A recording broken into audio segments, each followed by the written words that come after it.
My name is Garrett Sullivan. I am 62 years old now, and 5 years ago I witnessed the most brutal act of cruelty I have ever seen at a wedding. What I did next changed everything. I still remember her face, a bride in a white lace gown sobbing in her wheelchair while 200 guests stood frozen. Her groom had just walked away. Not because she had done anything wrong, not because she had betrayed him, but because she could not walk down the aisle on her own 2 feet. I was just the landscaper, the hired help, the man trimming hedges in the background while wealthy people celebrated their perfect lives. I had no business speaking up, no right to interfere, but I could not stay silent. Let me take you back to that morning, that ordinary Saturday in June that became the most extraordinary day of my life. I woke at 6 the way I had every day for 3 years, ever since Margot died. Breast cancer took her slowly piece by piece until there was nothing left but memories and an empty side of the bed. My daughter Wren was still sleeping when I checked on her, 10 years old, hair spread across her pillow like copper silk. She looked so much like her mother that some mornings it hurt to breathe. On my nightstand sat a small velvet box. Inside was Margot's wedding ring. I could never bring myself to put it away. Some nights I would hold it and remember how her hand felt in mine, how she would laugh at my terrible jokes, how she told me she loved me even when the pain made it hard to speak. 3 years. 3 years of learning to be both father and mother. 3 years of running a small landscaping business that barely kept the lights on. 3 years of surviving instead of living. That morning, my babysitter called to cancel. Her car would not start. I had a job scheduled at Willowbrook Estate, a historic property that hosted expensive weddings. They needed emergency landscaping before a ceremony that afternoon. Their regular gardener had quit without notice. I had no choice. Wren would have to come with me. She loved it, actually. My daughter had inherited my love of growing things. She would help me plant flowers, rake patterns in the mulch, and talk to the roses like they were old friends. We arrived at Willowbrook by 10. The June sun was already warm, and the estate grounds stretched before us like something from a fairy tale. White wooden chairs arranged in perfect rows on an emerald lawn. A wedding arch wrapped in climbing roses. Flower petals scattered along the aisle like a promise of happiness. Everything was beautiful. Everything was perfect. And something felt terribly wrong. I could not explain it then. Just a heaviness in the air, a tension beneath the surface of all that carefully arranged beauty. Wren and I got to work near the ceremony site, trimming hedges and refreshing flower beds. As we worked, the wedding party began to arrive. I noticed the groom first, Preston Calloway, early 30s, wearing an expensive red polo shirt and designer slacks. He had the kind of face that belonged on magazine covers. Sharp jaw, perfect hair, cold eyes. He stood near the arch, talking intensely on his phone. Never once did he look at the preparations around him. Never once did he smile. Then the bride arrived, and my breath stopped. She was beautiful, late 20s with golden hair, styled in an elegant updo adorned with tiny white flowers. Her wedding gown was stunning delicate lace with long sleeves that must have cost more than I earned in 6 months. But she was in a wheelchair. She maneuvered herself with strong, graceful movements, the kind of ease that comes from years of practice, years of adapting, years of refusing to let her circumstances define her. Behind her walked a little girl in a pale pink dress, 8 or 9 years old. Flower girl. She stayed close to her mother, one small hand resting on the arm of the wheelchair. Wren tugged my sleeve. "Dad," she whispered, "that bride is so pretty." "But why does she look sad?" I studied the bride's face. My daughter was right. Despite the beautiful dress, despite the flowers in her hair, despite the picture-perfect setting, the bride looked worried. Her eyes kept drifting to the groom. He never looked back. "I do not know, sweetheart," I said. "But that is not what matters. What matters is that she is getting married and she is happy," except she did not look happy at all. We continued working. I tried to focus on the hedges, on the mulch, on anything except the growing knot in my stomach. But voices carried across the garden. Two groomsmen stood near the rose arch, speaking in low tones they thought no one could hear.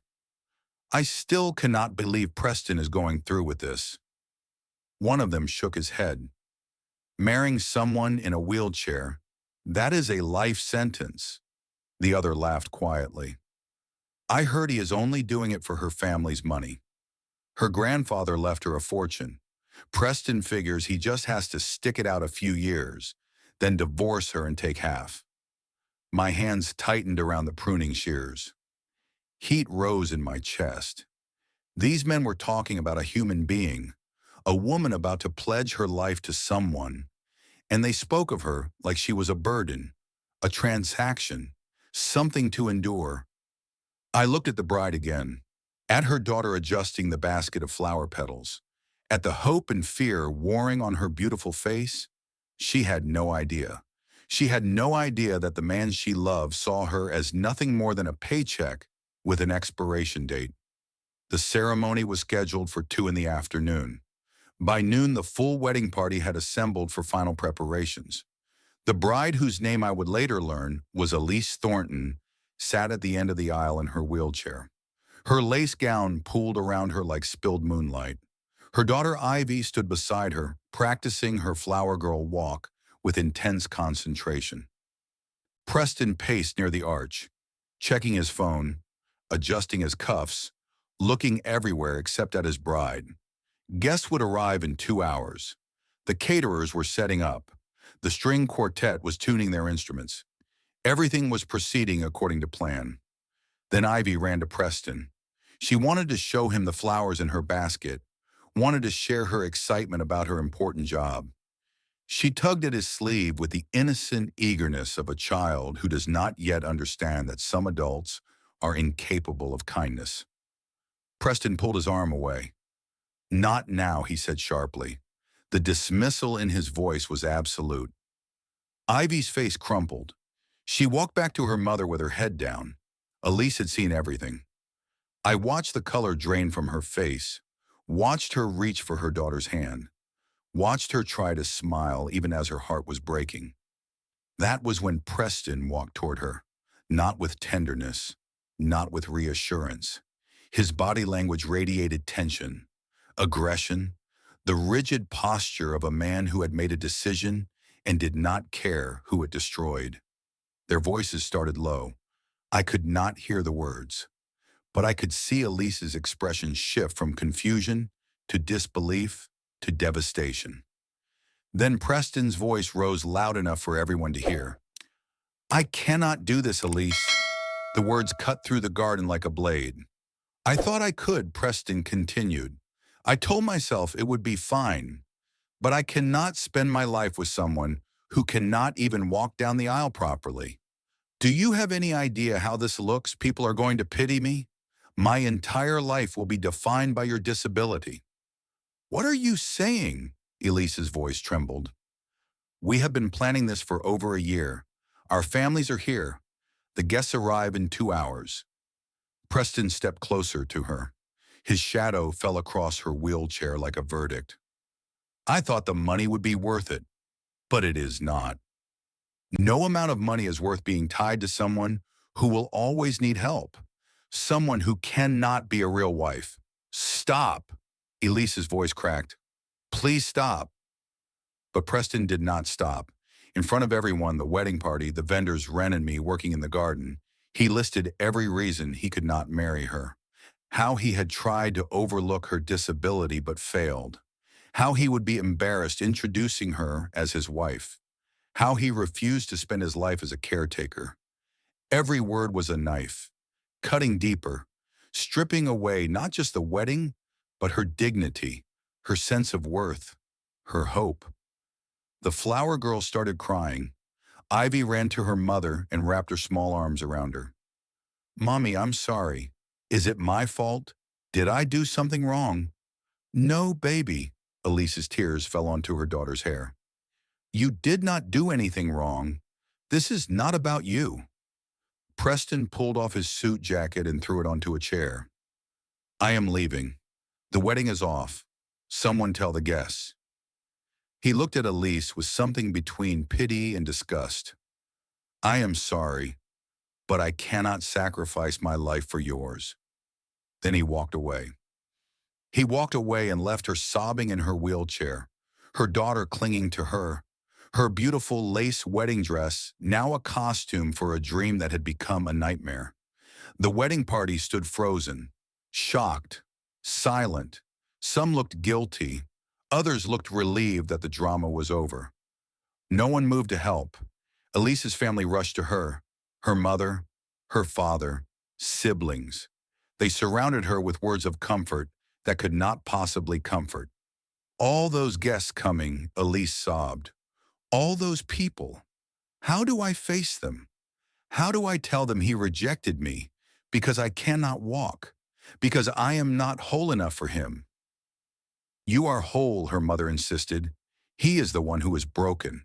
He is the one who is not good enough. But I could see that Elise did not believe it. Preston's words had confirmed her deepest fears, that she was damaged, unlovable, that her disability made her unworthy of love and commitment.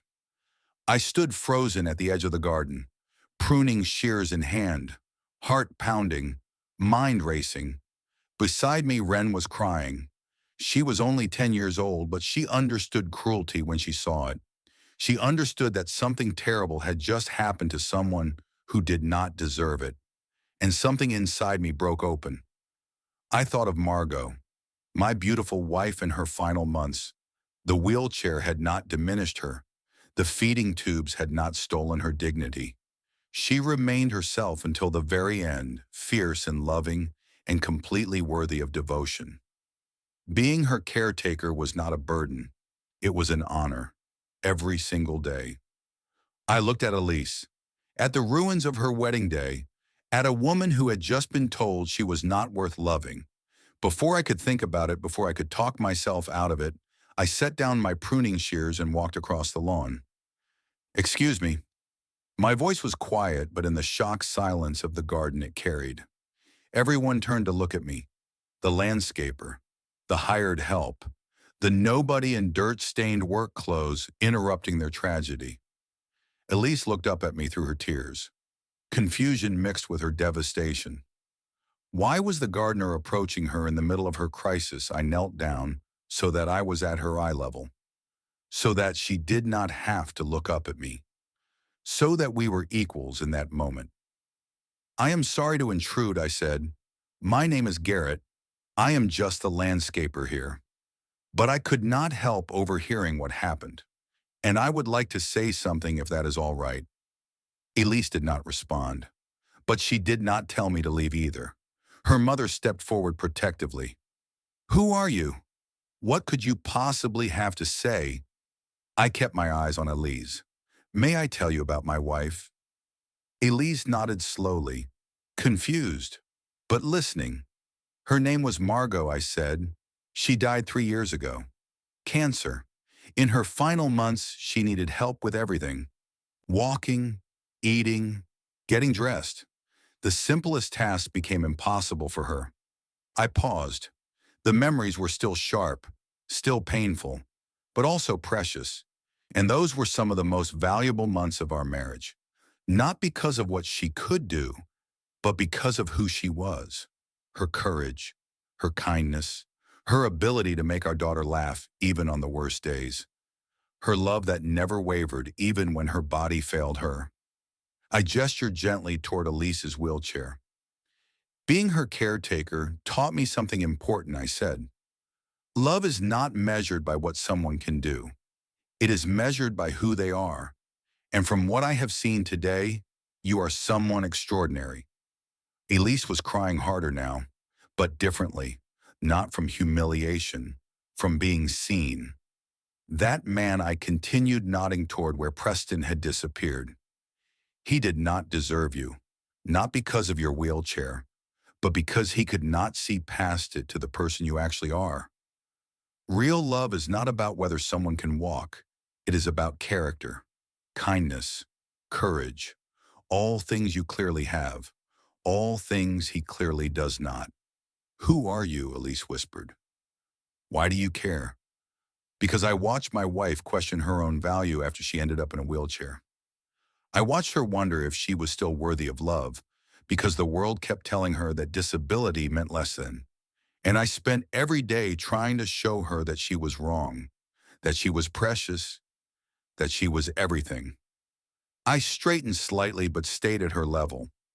I do not want anyone else to feel the way she felt. Not if I can help it." Ren had followed me across the lawn. My daughter stood beside me now, looking at Elise with the pure empathy that only children possess. "You are really pretty," Ren said softly. "And my dad is right.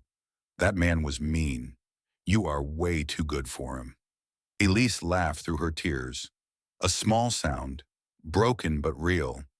Then Ivy, still clinging to her mother, looked up at me with hopeful eyes. "Are you going to marry my mommy instead?"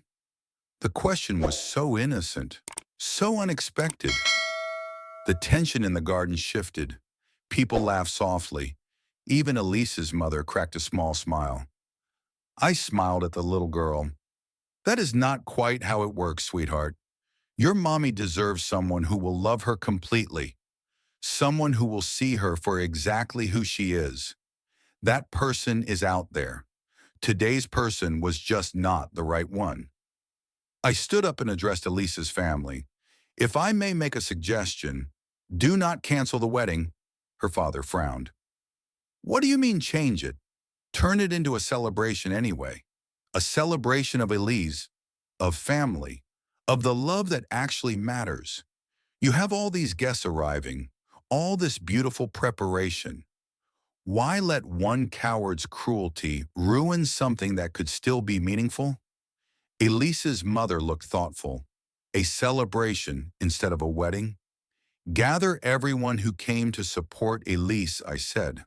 "Acknowledge what happened, but honor her anyway. Show her that her value is not determined by whether one shallow man chose to marry her.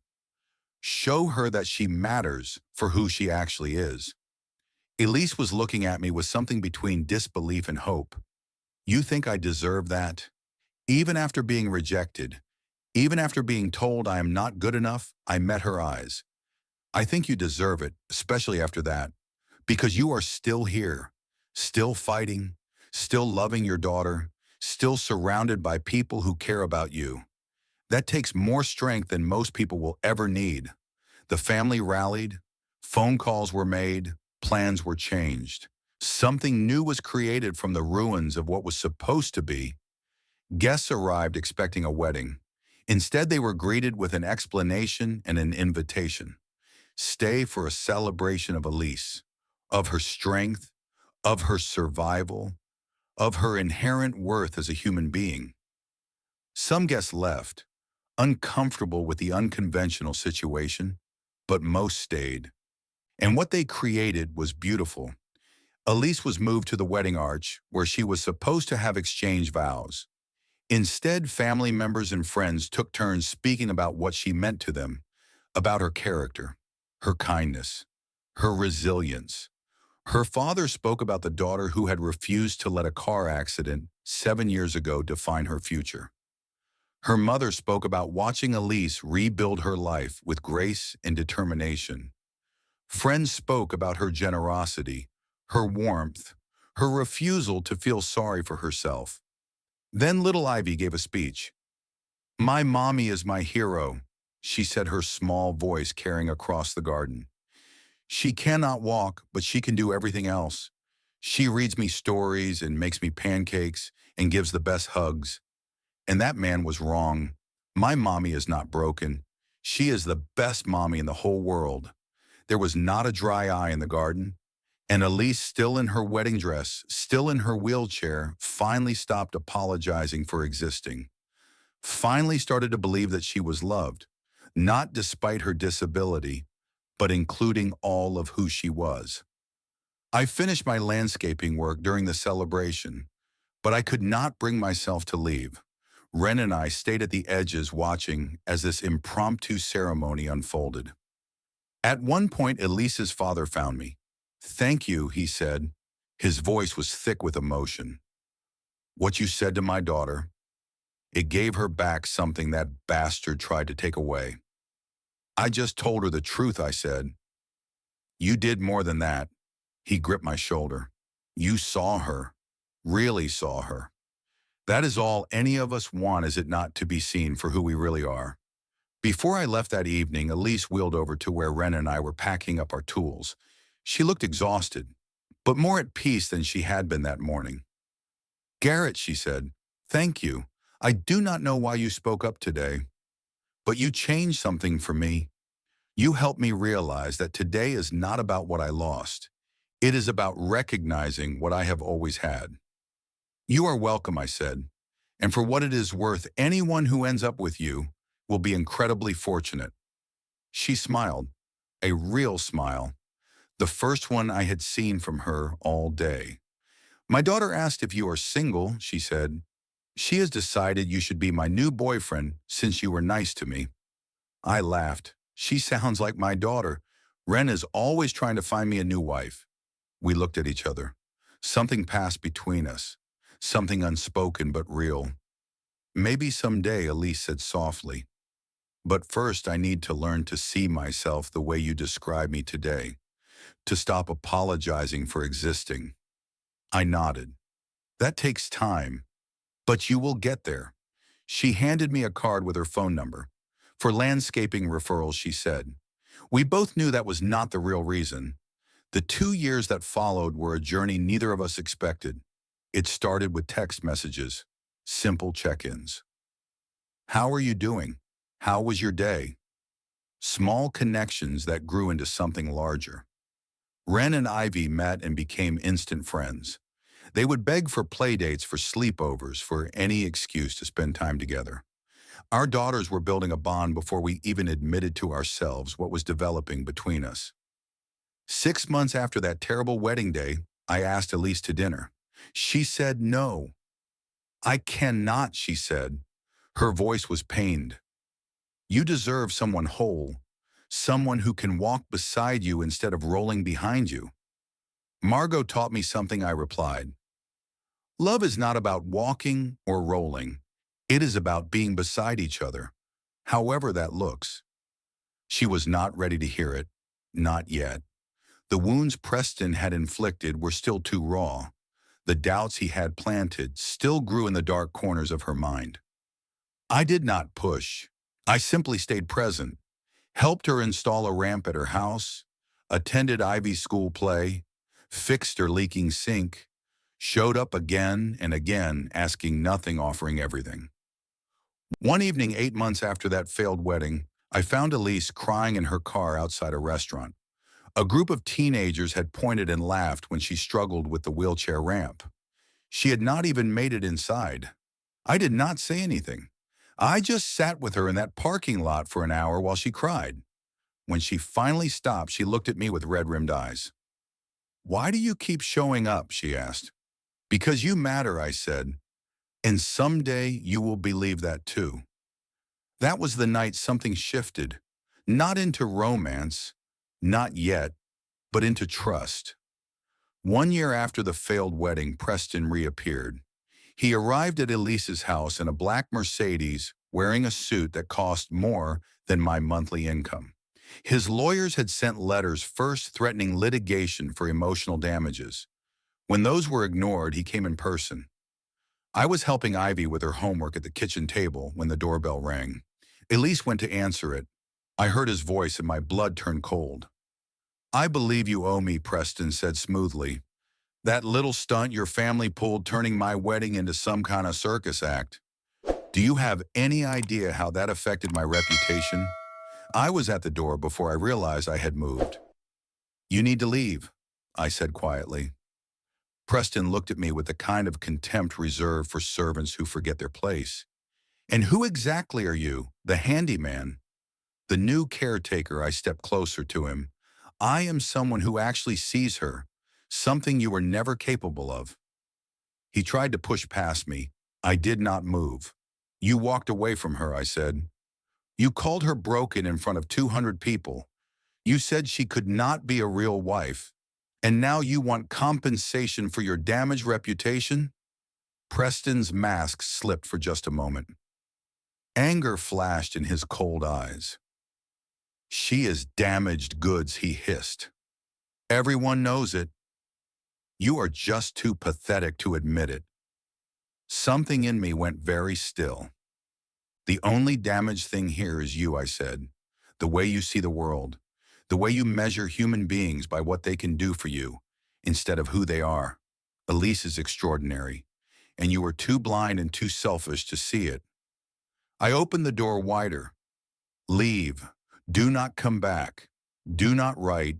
Do not call. If I ever see you near her or her daughter again, you will regret it. Preston left. His lawyers sent one more threatening letter, then nothing. But Elise had witnessed everything from the hallway. She had watched me defend her without hesitation, without being asked, without expecting anything in return. That night after Ivy was asleep, she found me on her front porch. No one has ever done that for me, she said softly. Stood up for me like that. Believed I was worth protecting. I looked at her in the moonlight. You have always been worth protecting. You just needed someone who could see it. She was quiet for a long moment. Then she reached out and took my hand. I think I am starting to see it too, she said. That was the beginning of everything. 3 months later, she reached across a restaurant table and laced her fingers through mine. I am ready, she said. I am ready to let you love me. Our daughters orchestrated the proposal. They planned it for months, planting flowers in my backyard garden that would bloom in a specific pattern. A heart, with space in the center for 2 people. When the flowers opened that spring, Wren and Ivy led us outside with barely contained excitement. They positioned us in the middle of their creation and then stepped back, holding hands, grinning like they had just pulled off the heist of the century. I understood what they wanted me to do. I lowered myself down, not because tradition demanded it, but because I wanted to be at Elise's eye level. The same way I had been that first day when I saw her broken and decided to speak truth into her pain. I knelt down with you once before I said, on the worst day of your life, I told you that you deserved to be seen. My voice caught. The words I had prepared scattered. I have spent 2 years watching you heal, I continued. Watching you discover your own strength. Watching you become exactly who you were always meant to be. And I have fallen completely in love with your courage, your kindness, your terrible taste in movies, the way you laugh at your own jokes, everything. I held up the ring, Margot's ring, the one I had kept on my nightstand for 3 years because I could not let it go. Now I understood why. It had been waiting for this moment. I want to spend the rest of my life showing you what love actually looks like, I said. Will you marry me? She said yes before I finished asking. Our wedding was nothing like the one that never happened. No estate, no hundreds of guests, no pretense of perfection. Just a garden. My garden. Our garden. The one we had built together over 2 years. Wren served as flower girl, scattering petals from the plants she had grown herself. Ivy stood as maid of honor, beaming with joy that seemed to radiate from every pore. Elise's father walked beside her wheelchair down the aisle we had created between rows of wildflowers. When I spoke my vows, I meant every word. I promise to see you, I said. All of you, including the parts you sometimes struggle to accept. I promise to love you, not in spite of your wheelchair, but as you are, completely and without reservation. I promise to build a life with you that honors both our pasts while embracing our future together. Elise's vows made everyone cry. I promise to trust you with my vulnerability, she said, to let myself be loved without apology, to build a family with you and our daughters, and I promise to never again question my own worth. You taught me I never had to. We kissed as husband and wife while our daughters cheered, and the flowers we had planted together swayed in the warm breeze. Epilogue 5 years later. That was 3 years ago. Today at 62, I look at the life we have built, And I cannot believe how fortunate I am. Ren is 15 now. Ivy is 14. They fight like sisters and love like sisters and cannot imagine life without each other. Our house is loud and messy and filled with more joy than I ever thought possible after Margot died. Elise has become a successful accessibility consultant. She helps businesses become more welcoming for people with disabilities. She turned her pain into purpose, her rejection into a mission to ensure others never feel as worthless as Preston tried to make her feel. I could never have done this before she told me recently, before that terrible day and your unexpected kindness. I was still apologizing for my own existence, still trying to be as normal as possible so people would accept me. Now I understand that my value was never conditional. It simply is. Sometimes I think about Preston Calloway, about what he threw away because he could not see past a wheelchair to the extraordinary woman using it, about how his cruelty created an opening for something beautiful that neither of us expected. I am not grateful he hurt her, but I am grateful that in her pain, she was open to hearing truth from an unexpected source. A landscaper in dirty work clothes kneeling beside her in the grass, telling her she deserved to be honored even in the ruins of her failed wedding day. 5 years ago, I knelt beside a broken bride and told her she deserved to be seen. Today, I wake up every morning grateful that she finally believes it, that we both do. Sometimes the most extraordinary thing we can do is not grand or dramatic. Sometimes it is simply speaking truth to someone who desperately needs to hear it, offering dignity when it has been stripped away, recognizing value when others see only limitation. That is what I did that June day 5 years ago. And it changed everything. For Elise, for me, for our daughters, for the family we built together from the broken pieces of our separate pasts. Preston lost an extraordinary woman because he could not see beyond his own selfishness. That was his tragedy. What I gained was a life I never dared to imagine after Margot died. That is my blessing, and Elise discovered that her worth was never dependent on anyone else's recognition, that she had always been enough, that real love would find her when she was ready to receive it. It did, and it found me too.